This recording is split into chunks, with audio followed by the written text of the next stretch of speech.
Hello, everyone. Welcome back to Pencils and Lipstick. This is Kat Caldwell, and this is the 185th episode of the podcast. I swear I will be able to talk better. I have an interview for you guys today with Andy Cumbo and Caroline Toperman. We are talking about their latest endeavor together called Mountain Ash Press. So we talk a lot about the differences in publishing these days, how they are kind of a hybrid, and yet they're a little bit more than a hybrid, and we will get into the differences there.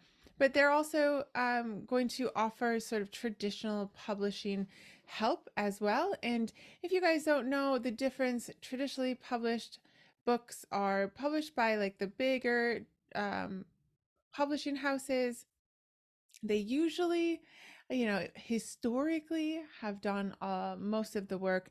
You are, signing a contract, and that's sort of how we've considered our writers to be in the past decades. And of course, things have changed since 2012, about maybe even a little bit before that in the indie publishing world. So then sometimes you have a hybrid in which you can sort of get the best of both worlds, some would say. But we're going to dive in really deep about what Mountain Ash Press is going to provide their clients, like specifically. So what can you get when you come to them?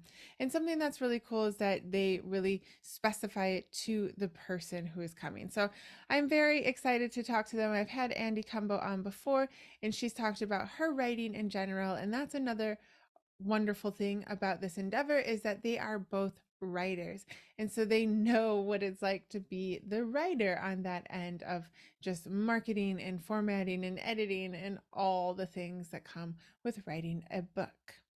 So it is the beginning of June still. I won't say that it's the middle of June, but we are getting closer to school being completely out in all the places, I would say, probably except for Australia, because y'all down there are, just the opposite of everyone.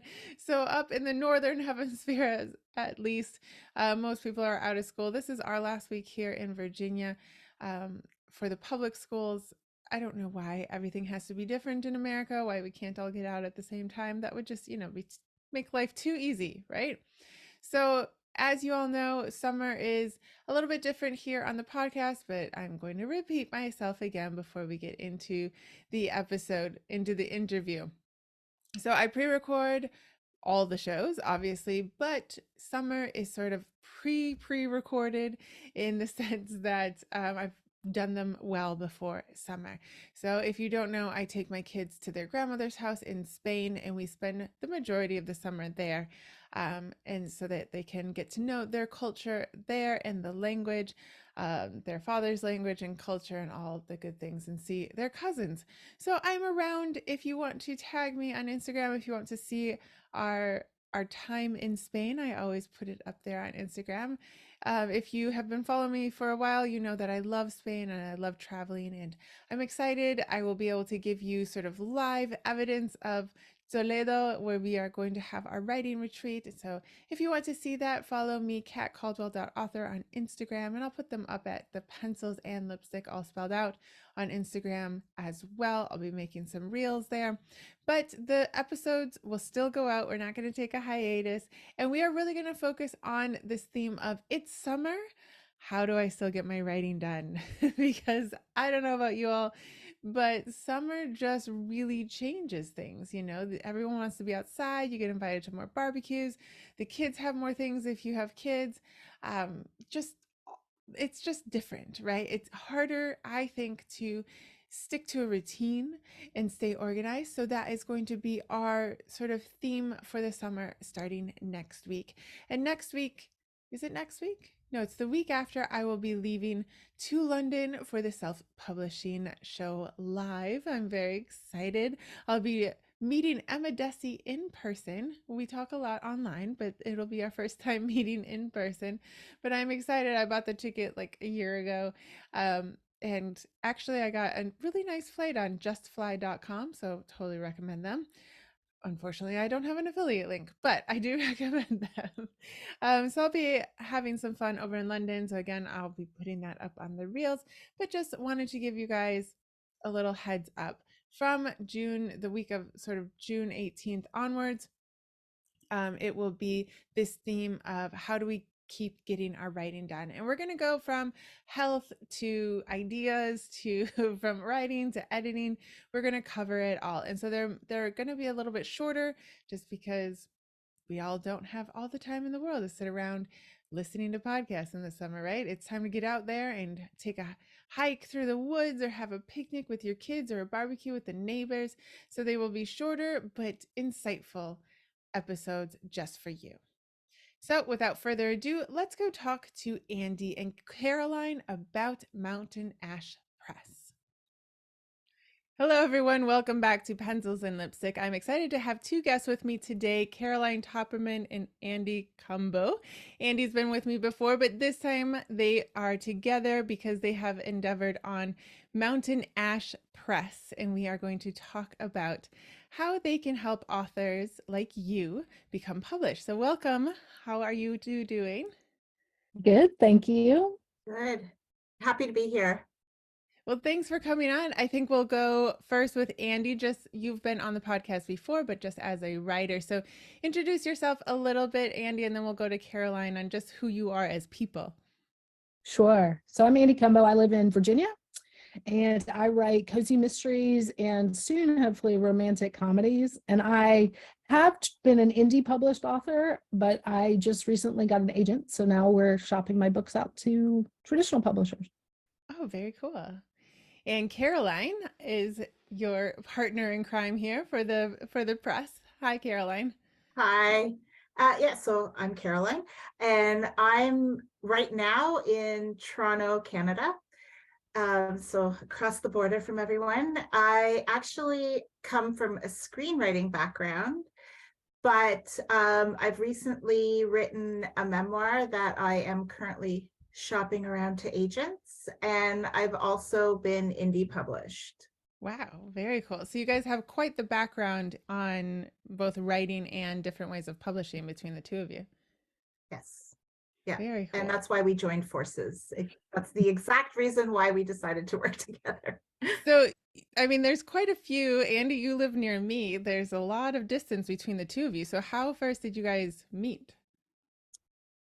I think I found Andy, and I followed one of her newsletters. I signed up to one of her newsletters.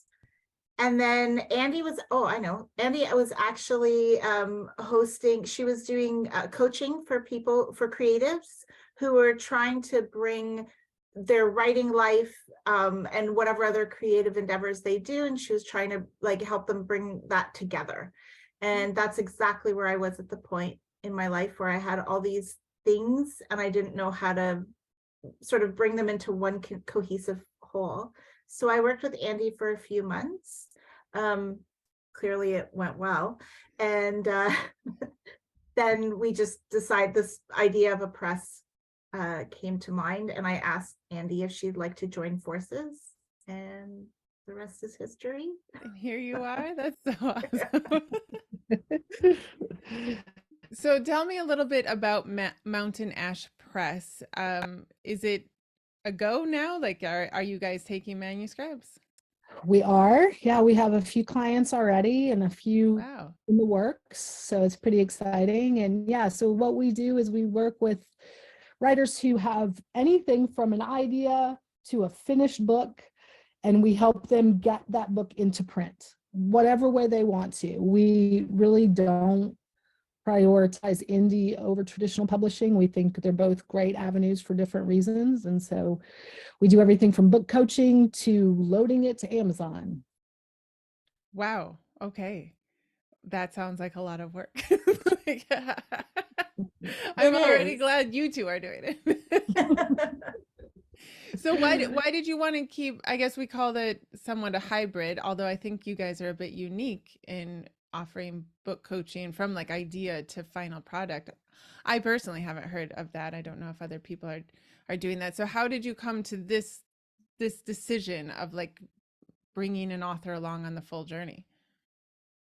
I think there's just demand for it. What happened is that I was doing some book coaching, and I actually worked with a client for close to 2 years, and she needed help with that final last bit. So I sent her to Andy, and somehow I was still involved in the project. And so it sort of just, it evolved from that, really. And there really is that need. I think I see that quite often, that people work with an editor, then they have this manuscript, and then they're like, now what do I do with this? And we decided if we could be like a full service house, that would be great. And what we'd like to do, I just want to add later on too, is to have a contest Mm, where people can submit, and then we will traditionally publish their book as well. So that's where we kind of fit into that hybrid mode right now, for now. okay. But there's just this, it's you said it, it's really hard to finally get your book out there. Yeah. And there are so many components. There's the marketing, there's just, sometimes it's even just figuring out a good cover page for a book. And because we have experience with that, and we have our strengths in different spots, they don't have to look to 1,000 different people to help Right. them. We have somebody that we will potentially be working with, and she was very open. She's like, look, I'm going to write one book. This is it. And I don't want to worry about all the other stuff. Mm-hmm. So, and then the other kind of bonus, because you do get this with some of the hybrid presses, is that then they'll take a cut of your income from your book, Okay. and we don't do that.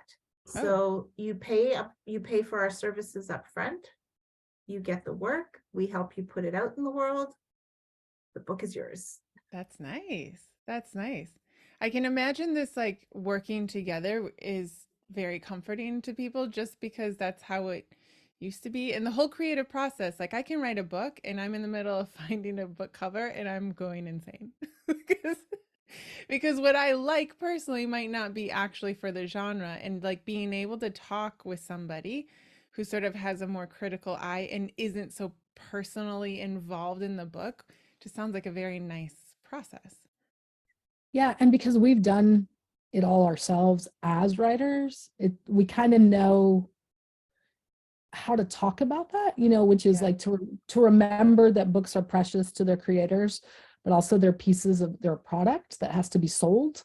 And so hopefully we're compassionate towards everybody who wants, I don't know, flowers on their cover and market it to men. So we can say, well, men don't usually buy books with flowers, although flowers are really pretty. Like we can kind of hold that middle ground for Yes. people, which is, I think, one of the things that's sometimes harder with traditional publishers is that they don't usually have the experience with the writing part. And so this way we kind of carry that compassion in, but also the expertise to help people get things to print. Yeah, absolutely. So when did you guys open house? The beginning of May, like And you eh, 2023. We're oh open like wow. a few weeks now. Um, and we kind of did it on the spur of a moment and then discovered that because we're in two different countries, we have to figure out a whole lot of the back end business stuff, but we're getting it all together.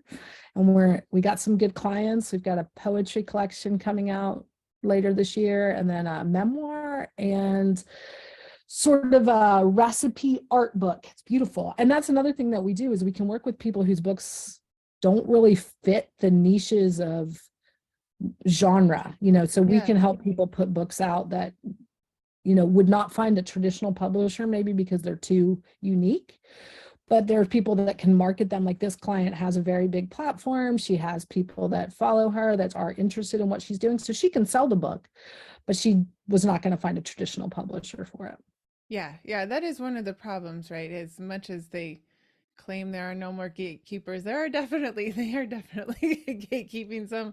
I mean, they have to make a profit, and they're if you guys watched at all that debacle that they had over here in DC of testimonies and all that, it was like you guys literally have no idea what you're doing. That's what I came away with. So I would feel like more comfortable going with you two, where you have actually done it yourself. Like you said, you're writers, you've been part of that opposite end, right? Yeah, exactly. And that's part of it, is that even though, yes, the press is technically new, our experience is not. Right. Right. um, there's years and years of accumulated experience in the industry, in different facets of the industry. Um, and just having we also, each of us has a network of people that we know that we can draw upon. So none of that is new. It's just the actual partnership and the name is Mm. new. Right. Right. So when you guys talk about book coaching and like bringing people through, do they find, if they come with you, do they find editors and everything? Is that all included, or are there some things that people might have to find outside of Mountain Ash Press? No, it's all inclusive if they want it that way. So they have Okay. the choice. I mean, if Okay. somebody, one of our clients, she had an artist friend who actually did all the illustrations for it's like a beauty recipe book, that the art Oh, book, cool. and Andy was mentioning. And so she had an artist friend who did all the illustrations for her, and she had somebody also do the cover, and it's beautiful. So absolutely, she brought that in herself, and that's reflected with how we've worked with her.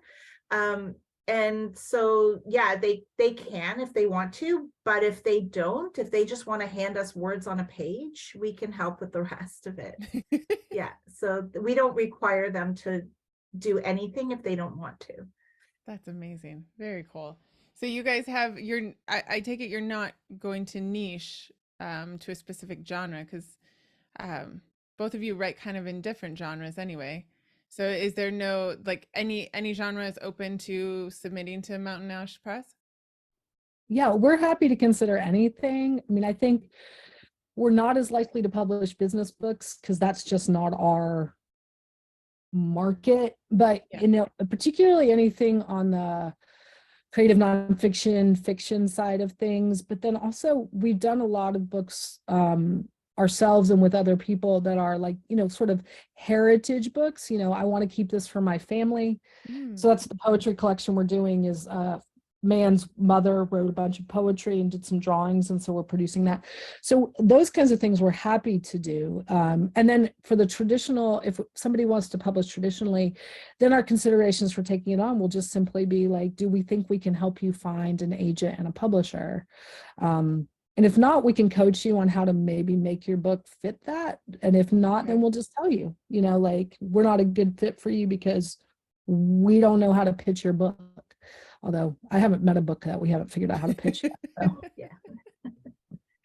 You have to have that caveat in case something really strange comes along. that's right. That's right. Out of the box, we'll say. That's All right. right, so in when you say like heritage, that so somebody like you had mentioned before, I think it's a one book. They don't really want to. It's not so much, I guess, for sale, and I guess for you because you're not taking royalties, that doesn't matter as much to you then, and that's No, I mean, and because we respect it. So there's two, so one of the books is a memoir, and I believe this person will want to put it up on um all the platforms, and we'll help them with that, and that will be fine. And but it's a family memoir that will be for sale, and we also will sell it on our website, mm, um because more places for it to be seen. So right. we will publicize it as well. And then the book of poetry, for example, that book will be, I'm not sure, we've just started discussing it with this individual. If they want to put it on the website or not, we can as well, if anybody else wants it. It does have, in my opinion, the book does have some value, heritage value, which I think it would be great if they agreed to it. But that will be more for their family. Okay. So the first run will be for their family. I think that's really interesting that you're going to sell it from your website, because I've heard, I think it's Joanna Penn has always said like she doesn't understand why traditional publishers don't have a bookstore, at least like their own online, right? Like if you love Simon and Schuster, like go there and you can find the books, right? So you guys have decided to do that yourselves. Yeah. I run for my books, I sell them through my website. And so we'll just Okay. use the same mechanisms. Um, if it's a traditionally published book, then we just get permission from the publisher to link to Right. wherever they are selling it. But if it's Sure. something that we publish for someone, it can be on our site if they want it there, and then it'll just work just like if you buy it from any other retailer. You'll pay and it'll get shipped to you, and it's actually a very simple process. So I don't really understand, again, Joanna Penn and I are on the same page, Yeah. why the publishers are doing that. But yeah, I mean, we'll make that happen if people want it on our site. Yeah, I think that it just like you said, Caroline, it's another place to buy your book, like to have it out there, right? It's helps your Google and everything. Like you just to find it there. That's interesting. I know sometimes I don't understand the traditional press sometimes. But so with the traditional press, I read a story just the other day of how you have to come with like an audience, right? These days, you can't just have a spectacular book. You have to come with like an Instagram audience or something like that. So, what is Mountain Ash Press's stance on that? Like, what do people need when they come? Do they need 5,000 followers? 4,999. At least. Um, no, kidding. Before people get heart palpitations. No, I mean, again, because so it depends. I mean, that's sort of true for nonfiction and genres like memoir. It's not so much the truth for fiction books in the bigger, wider world of publishing.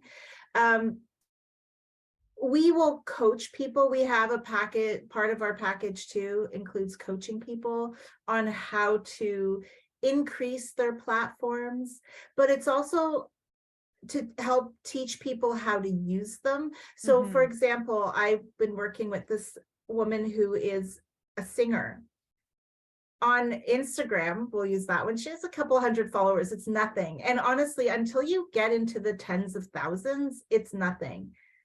We will not help your, I mean, I hope we can, but chances are we will not make a post go viral. You will not suddenly wake up the next day and be like, oh, I have 100 million followers. Um, this lady, for example, she does have just a good number, like several thousand on Facebook, but she's a singer and she has other connections and she has connections to some big names. And it's more about helping people flip the switch of, oh, wait, it doesn't have to be social media. That's not just platform. There's so much more to it because her audience is huge. Hmm. Actually, she does, I don't know, she does singing retreats and meditation retreats and she does all these things. And I'm like, those are your people. Right. Um, so it's about teaching them that part of it as well. And it's more of in a mentoring coaching capacity that we do that because those are their people, but that's how we will focus on helping them sell their books. Okay. And And we'll Andy, also, yeah, go go ahead. ahead.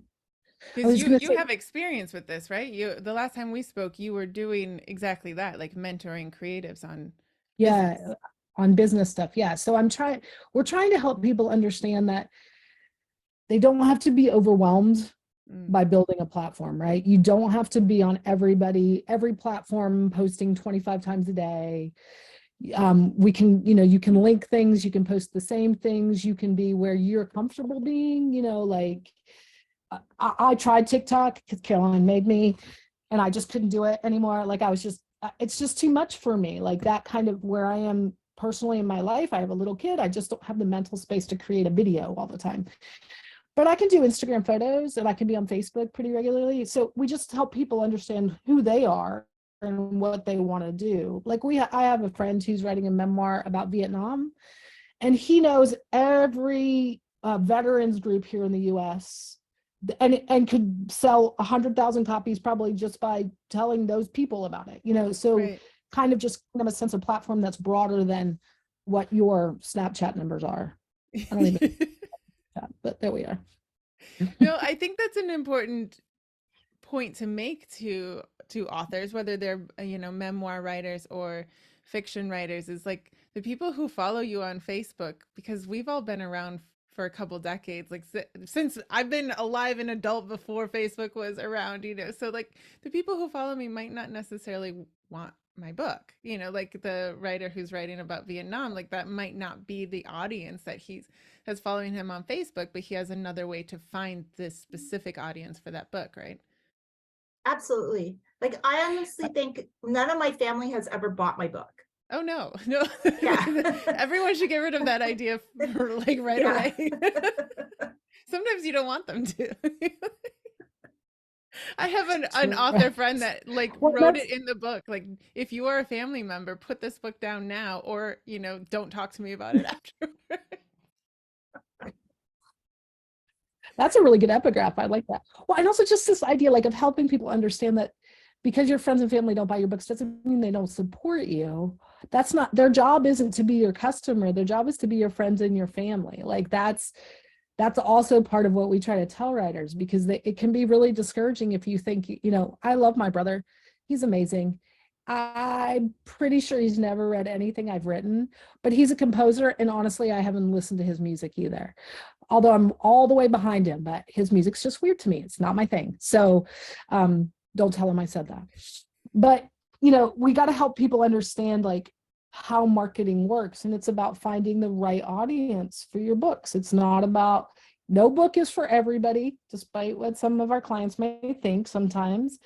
Every book has an audience, right? So we want to help them think about who that is, and then how do you reach those people? And that could be social media, it could be speaking at the VFW, it could be your church, it could be anything. So Yeah, and it might change per book that you write, right? Like, depending on what genre you're writing. Yeah.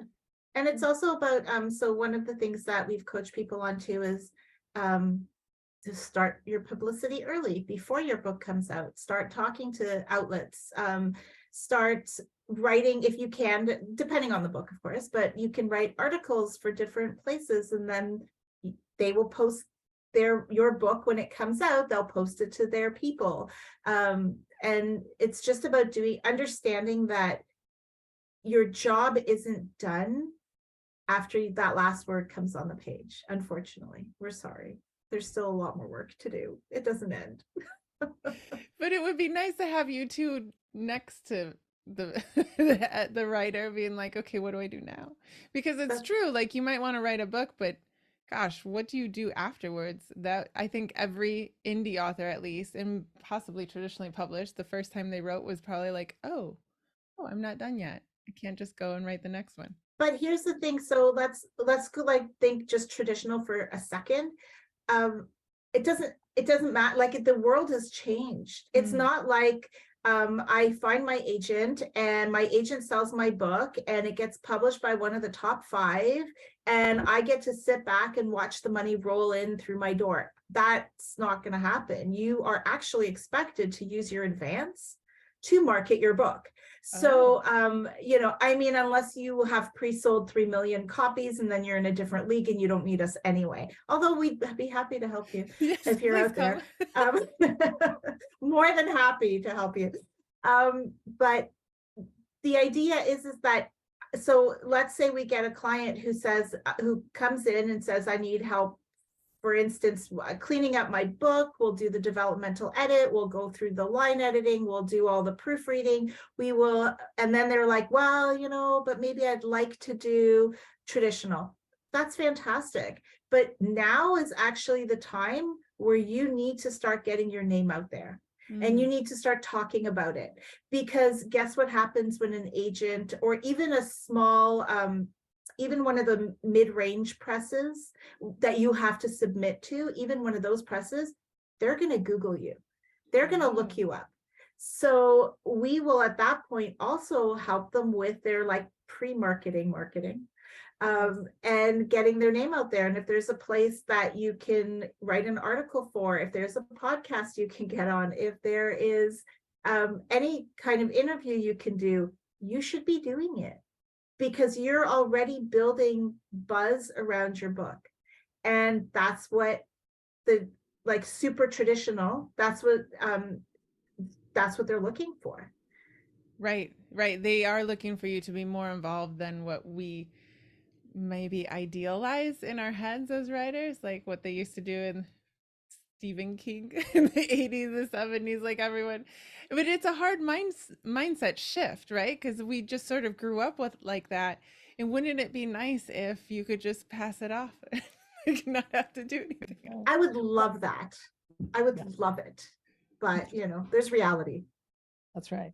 And we do everything to, like, if we get somebody that's just at the beginning of their career and they want to have like a big presence, then we'll help them. We have people we can hire out, help them work a website, build a basic website, and these things all cost a lot of money and they take a lot of time and energy. So it's nice if you can kind of have us manage that communication and the back and forth on things so that you don't have to do that. But yeah, I mean, the average time span that a publisher will spend on your books is 2 weeks once they're out. You get 2 weeks of marketing time from them. And then because they have other clients and they have to continue to make Right. money, they move on to the next book. So yeah, they might do you a national press tour and it'll be done, and their attention to you will be done in 2 weeks. And we can teach you how to keep the attention on you for a longer period of time, without killing yourself, right? So That's a good point to make, without killing yourself, without starting to hate everything about your book. No, I do think like it's a big mindset shift. I've been spending more time in learning marketing for all the things I want to do, and I'm sure you guys have learned it both for your books and for getting Mountain Ash Press out to the world, right? And it's just another beast, and it's something that you have to learn, and yeah, learn how to not kill yourself while doing it. yeah, absolutely. And I think a lot of people think that that marketing piece isn't creative. Mm, It is. It's just differently creative, right? okay. I love marketing. I actually find it really fun. Like, I love having conversations like this and talking with people. I love figuring out how to get like my kid's favorite YouTuber to comment on him, which I did last night. He was so excited this morning, like that kind of creativity. It's just different than the kind of creativity that goes into writing, and they can feed each other. They don't have to drain one another. They can actually be kind of empowering in both senses. So Yeah, and I can see how if you have already sort of seen the fun in that, you can help mentor someone who might be dreading it to find that fun, right? That's probably your mystery writer, figuring out the puzzle. But we do better together, right? Like having some community around you and showing you, like, no, but let's make this fun and how you can do that. That sounds way more exciting than sitting in my office trying to figure out another reel for the next week. That's the magic. You need the community. There's no way I mean, maybe there's like one person out of every million people who will actually like doing this by themselves, but there's so many new things happening, so many new places, so many, so many resources that it's hard to navigate through all of them. So what we want to be is we want to be your partner in all of that. That's sort of our how we approach it, in that way that we're there, like, and if you have questions, we'll help answer those questions. and Right. and I agree, like, marketing is a lot of fun, and it's not all that different than like the writing is more solitary, and then it has to stop being solitary at some point. I mean, if you want someone to read your book. Yes. Yes. No, it's true though, right? I mean, editors used to be that book coach, really, that person that would walk alongside them. And like Fitzgerald, I was reading The Artful Edit, right? And it like goes over with his editor, and it's like, this is a book coach. He's like reading as he's writing, he's giving feedback, he's helping him along, he's pointing things out, inconsistencies, adding, what if you do this, what if you do that? And it's like, oh my gosh. It was like a light bulb went out, like, yes, this is how. I don't think writing's ever been this really actually solitary endeavor, in the sense of like they never let anyone see the book until it came to the bookstore, and then all of a sudden it was a sensation. It's like writers have always had mentors, just like every other artist. Like, I don't know where we came up with this idea that we have to do it by ourselves. and this idea too, I think that I think that illusion creates this sort of preciousness Mm, about the books we write, which means then we get really defensive and protective over our work, when really often people are just trying to help. Like, and Right. so and if you're going to put your book in the world, you got to be ready for people to not love every single phrase you put on the page. I mean, it's painful to me every time I get a note where somebody doesn't like something. But if you can do that with people beside you who can say, okay, just put that email away for 24 hours, just set it aside for a minute, take a deep breath, do something you love, remind yourself people love you, and then come back, we can help you put that in perspective. But if you try to do this in a solitary manner, you don't have anybody to give you perspective on, and then you're just going to always be defensive about your work because you poured yourself into it. Of course you did. Yes. Yes. I do also think you're mentoring on marketing. If you're marketing to the right person, the right group, you'll still get the emails, but maybe fewer than if you're trying to market a clean romance to all romance readers. Like, no, just understanding the differences, right? Like, and you've been in that indie industry, so like a cozy mystery is different than a gritty mystery, right? Oh, yes, yes. I can't put, I said a swear word, a very mild swear word in one of my books. Oh, my word. The women were upset. I got a lot of emails about it. So, like, because I crossed a line in the genre, and I did it intentionally. I knew what I was doing. But if I didn't know what I was doing, that would be really devastating, right? To get all these people sort of scandalized by the Yes. fact that I swore in the book, but I knew I was pushing it on purpose. You have to know that stuff. And it's not stuff that you can just know intuitively. Like, you have Yeah. to kind of learn it. And Caroline and I have been in this business a long time, right? So we've just done things we know, and we can tell you, like, oh yeah, somebody's going to be upset about something, and you just can't take it personally. Like, it's going to hurt, but you can't take it personally. Yeah. Yeah. Yeah, absolutely. I can just see how this would be nice. And like of course, there is a payment to have your services, right? But I will just tell everyone listening, the amount of money you might spend on all the little courses and all the little formatting things and setting up your website, and all the time you spend not understanding WordPress and then finally dishing out. I might be talking about somebody I know myself.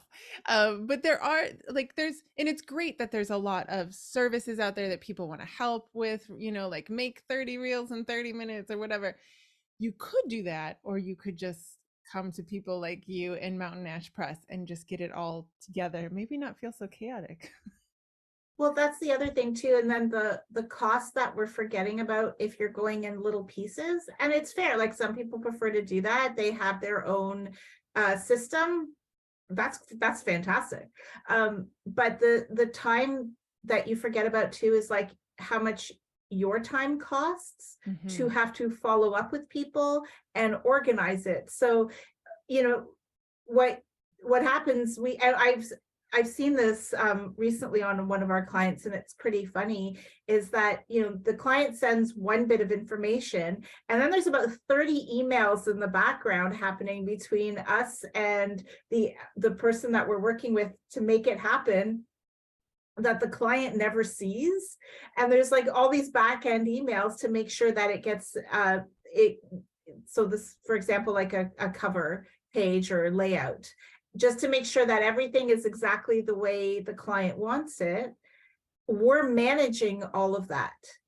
So instead Yeah. of the client having to figure it out and be like, I don't understand the terminology, I don't get it, I don't know. The client lives their life.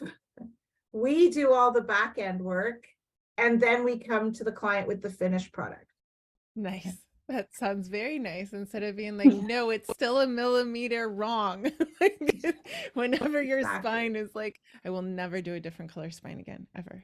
It's just like, please remind me. But like knowing that stuff. I mean, it's my first book. So it's like knowing that little thing and how much time I spent on that issue. And you're waiting for them to answer. And you're no one. You're like that, peon author that's having a problem. It's just nice to have somebody else advocate. And again, the emotions might be a little lower, right? Yeah. We won't tell the story of how much time I tried to do proper headers in my first book. Lord in heaven. I lived alone and had chickens, but those chickens heard some choice language from me as I tried to get those headers right. Oh man. Well, especially before all the formatting software. Like I remember trying to Yes. get Adobe, whatever that was, design or something. It's like it keeps moving. And I've worked with clients that like will send me a Word doc and then change it to PDF. And I'm like, no, I've tried that before. That's not gonna work. It's all the little things, right? That you guys can save people from these frustrations. That's right. That's right. Yeah, one of our clients just said he went on to try to figure out how to load things to the retailers and got into there and went, no, I'm not doing this. I'm just going to call Andy. We're going to get it done. So yeah. Yeah, it's gotten more and more complicated, has it? I'm trying to learn Facebook ads and I just can't. Like, what is this word? I don't know what are you guys talking about? So, how do people, if this sounds nice to have two people, two women, like coming alongside them and helping them from concept to book and beyond, how do they approach Mountain Ash Press? What do they need before they contact you guys? What a sense of where they are. That's really all that they need. Like, do they Okay. have an idea of a book and they just want to figure out if this is feasible? Like, what's the process from there? That's one place they can come in. They have a finished draft and they want to find an agent. We can help them with that. If they have a finished draft and they just want to have us load it to retailers for them, we have a client we're doing that for right now. We're happy to do that. Like anything, wherever they are, they just need to have enough sense of where they are to be able to tell us where they are, and then we can tell them where to go from there. Okay. Okay. So they just go to mountainash.press and they is there a form that they fill out? Yeah, so they can email us directly, Okay. but there is a form as well that we will probably send them. If it's just an idea, then of course not, because we need to jump on a call with them. But yeah, we do, if they already have a manuscript, then we do have a form for them to fill out, just so we can get as much information as possible so that we can then it gives us a better idea of how to steer them even before we'll usually jump on a call with them, Hmm. about 15-20 minute call, but this might give us a better idea. So for example, we have a potential client and they sent us some of the artwork for their book. They sent us some bits and pieces, which was great because then what we could do is send them back about 20 things we need to know before we could give them a proper quote. And and it made sense for this client. I know that might Right, sound right, right. overwhelming for someone, but that's that idea, is just what they need. And then we get together, we figure it out in the background, and then we send them um, like a step-by-step item list of what we can do, what we can provide with costs, so that they can make a decision. Okay. So basically your packages are personalized. Yeah, Oh yeah. we offer like set packages that they can get a sense of, if you're coming in at this point, this is kind of the price you're looking at. If you're coming at this point, but we do them bespoke. I feel fancy saying that, for each client, based on like what we're going to have to contribute, right? So if a client has a cover done, and then but they want their book proofread, we have a stable, it's also a fancy word, of people we hired out, and we just do our costs based on our Right. price quotes based on what those costs are going to be. It's not about just spitballing a number. We do math, which is very hard for us, but we work at it very hard. We do figure it out eventually. We're word people, but we do numbers. And we also have an assistant who is better at numbers than we are. So Check she's also, it. that's right. And we try to be very transparent too. Like, we're not hiding anything. This is my time to do, XYZ for you, and this is what it's going to cost, and this is it. So there's no, we really don't want the hidden fees. So one client we quoted for recently, for example, she was hoeing and humming about something. So we said, okay, well, this will be the base. And if you want this, it's going to be this, this is this, this is this. That's it. Right. Just have it out in the open. I mean, I haven't looked at it for a while, but some people once you're known as the writer, sometimes they'll come to you for advice, right? So I've looked at different contracts for other hybrid presses, and it's been about 6 years since I've looked at them. And usually they are like one size fits all. This is what you're going to get. That you're going to get like a poster, you're going to get this. And I have made phone calls of like, what if they don't want it? And they, well, too bad. Like that, take it or leave it, put it in the trash. Like, this is what we give you. So this sounds much nicer of like, okay, if somebody can bring their own artwork, why would they pay, a package that includes artwork? So that, just to give people who are listening an idea of like the difference that you guys are bringing to the market really in this industry. We're trying to be neither of us wants to own a conglomerate, like where we aren't actually hands-on in touch with what's happening. We're very personally involved. We're not graphic designers, so we're going to hire a graphic designer, but we're going to be the people talking to that graphic designer. We have proofreaders that work with us, and we're going to be the people talking to them.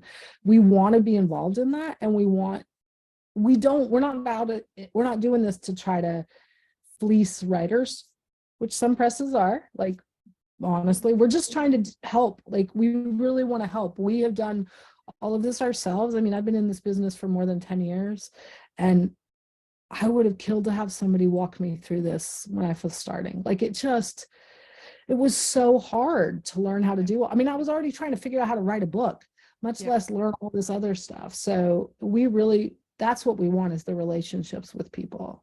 So yeah. And there's more stuff now. I feel like there's more stuff to decide. Like, do you want to go wide? Do you not want to go wide? What does that even mean? Should I get an audiobook? I don't know. Like, that's like, just to be able to ask those questions instead of going to every free webinar available in 2014. That was my life. yes. Yeah. Exactly. I mean, and those things are great. Like, there are really, Yeah. I mean, I love, like, Mark Dawson's ads course is great for somebody who just wants to piecemeal like a process together for doing ads or something. But if you don't want to have to learn it piecemeal, we can do it, but we can also teach you how to do it. Like, I think that's the balance, is like, you can hand it to us and we'll just take care of it, or you can be in back and forth with us and we'll help you learn how to do it. Yeah. And I want to just add to that, like, we don't like disappear, because I found sometimes too, when I've worked with editors or people, they sort of go, okay, thanks, and then I don't hear from them for 2 months. And I know how I am. That would make me really nervous, because I'd be like, well, they're not talking to me, they must hate it, this must be the worst thing I've ever done. And you get emotional about it, even if you don't want to. So we don't disappear. We're still there. We will check in, you can check in. We might tell you that, look, we're going to disappear for like 2 weeks because we need to work on this, but sometime in that 2 weeks we will let you know we're still working on it, everything is good, this is what's happening. So it's you're never left hanging, because I think that's the worst feeling. It really is, isn't it? Especially if you're a new edit. Well, I'm not sure it will ever get better. When your edit is like, are you done yet? Is it terrible? I don't know. And the other problem on the other end that listeners might not know is when the editor is actually done, like, they're actually done. So if you are editing your book again and a new idea comes to you, you have to approach that editor again and resubmit it. Like, unless you have a really great relationship with them, right? But we're talking about just those of us who have a couple books, or maybe our first book, like, that's a real eye-opening experience as well, that you guys wouldn't have that problem if a writer came to you. Right. Because we make ourselves available. Like, if you rewrite your whole book, yes, we're going to have to re-edit it for you, and that's fine. But we're still going to be willing to do that. Like, we're here, and we have a calendar, we're people, so we have limits to our time and energy. But our whole goal is to be in relationship with our clients long term. So we hope that they keep coming back to us every time they need something. That's awesome. So, right, Caroline? Was that what we hope? Yes. So the other thing that you guys are doing is hosting a retreat, as if you guys weren't busy enough. So tell me about this retreat. Yeah, I don't know what we were thinking. You can't back out now. I know, now we've said it. I'm actually super excited about it. Like, I know Andy's hosted retreats before. I've never hosted one, so I'm like really excited to do this. And it will be in Canada, but that's actually a bonus for all the American listeners because, you know, we have funny money up here. And The it's dollar going goes to further be a little bit. a lot right A now, lot. a lot. So, you know, it might be a great time to get away. It's going to be from November 9th to the 13th. Ooh. And it will be in Niagara on the Lake, which is just near Niagara Falls, actually. So it's just north of Wow. Buffalo. So it's not that hard. It's easy to get to. And we are, one of our guests will be Susan Scott, who is she was an editor for the New Quarterly, which is a big magazine here. And then both Andy and I will be hosting workshops as well. There will be free time to write. There will be time to go into town, which is, it's wine country. So, you know, that's just always a fun place to That'll be. help your writing. It'll help with the creativity, or, you know, you can drown your sorrows. But the other bonus is that we're finalizing details still. However, the inn has already said that it'll be, so 3 nights, 4 days, but the inn will be throwing in an extra night before or after, so people can just come and stay and enjoy the region. Nice. Yeah, so they've been very generous with that. Wow. So there are going to be workshops and writing time. Workshops, writing time, potentially a writing workshop like as a group, so you can get some Okay. feedback on your work. We're talking about doing a group dinner one night so we can all connect, because that's another thing we would like, is everybody to really get to know one another and us. And it'll be, I mean, the place we're looking at is gorgeous, so it'll be Wow. like a kind of a, hopefully a respite, as well as a place to kind of build your crafts and build your network, right? Okay. So, And you don't have to be a client of Mountain Ash Press to go? nope, nope, Okay. no. All Yeah, right. all That the, sounds yes, the cat, amazing. reserve your spot. All the information will be on our website, so you can pull it up and make your deposit and reserve your space. Awesome. Okay, so mountainash.press. We will have the website in the show notes, of course. And I encourage you guys to just check it out. And if this is something that you want to do, if you are feeling like you need a little bit of help, no matter what it is, from idea to formatting to getting your book out and marketing, I encourage you guys to just click on the website and check it out. I have talked to Andy a couple times. She is lovely to talk to. And Caroline and I have talked now a few times, and she is fun as well. So definitely go to mountainash.press and see all the expertise that you guys can get in one place. But thank you so much, Caroline and Andy. Thank you for coming on the show. Thanks for having us. Thank you.